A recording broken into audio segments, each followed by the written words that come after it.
On the right-hand side is the archway, the Wellington Arch. And you can go inside here. There is a museum all the way up into the top 2 floors. On the very top up there, that statue is the Angel of Peace, holding back the horses of war. Beautiful piece. On our left-hand side, you'll see the heavy security guarding the Queen's Garden, Buckingham Palace Gardens on your left. Over the years, many people have tried to break in here. That's why the security has got bigger and bigger. In 1982, a man called Michael Fagan broke into the palace by climbing a drain pipe to the roof. He opened the skylight and he let himself in. He walked around inside for nearly an hour. Nobody saw him while he was in there, but he wasn't hiding, he was just walking around. While he was in there, the greatest thing is, he found a huge cabinet filled with bottles of wine.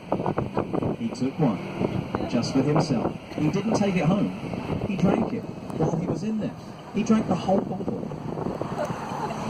They found the empty bottle later that day sitting next to the throne, the Queen's throne, which means he must have sat on the throne to finish the bottle. For that, I say respect. He escaped through the roof and down the drain pipe and ran home. If he'd have stayed away, there's a good chance they would never have found out who did that. But he came back again. 10 days later, he crawled through an open window on the 2nd floor. He was in there for nearly 20 minutes, opening doors. What I'm about to tell you will sound ridiculous, but it genuinely happened. He opened one door. It was the Queen's bedroom. The Queen was sitting up in bed with her breakfast tray. He sat on her bed and started talking to her. The Queen pressed her alarm.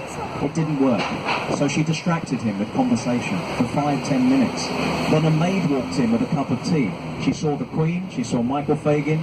She saw something was wrong.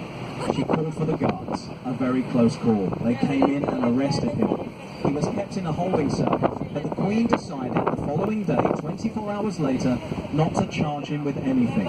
She set him free on the condition he replaced the wine that he had admitted to taking. £75, and he was free to go. To this day, nobody knows what happened to Michael Fagan. It's a total mystery. The last I heard, he was a tour guide on a bus in London. But it's a total mystery. I'm too young, sure.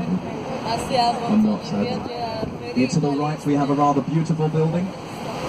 Not McDonald's, I promise. Here it is.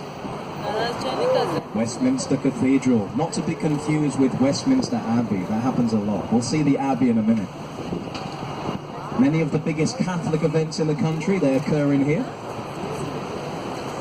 May I recommend going inside? They do guided tours in the cathedral, and you can go all the way up their tower.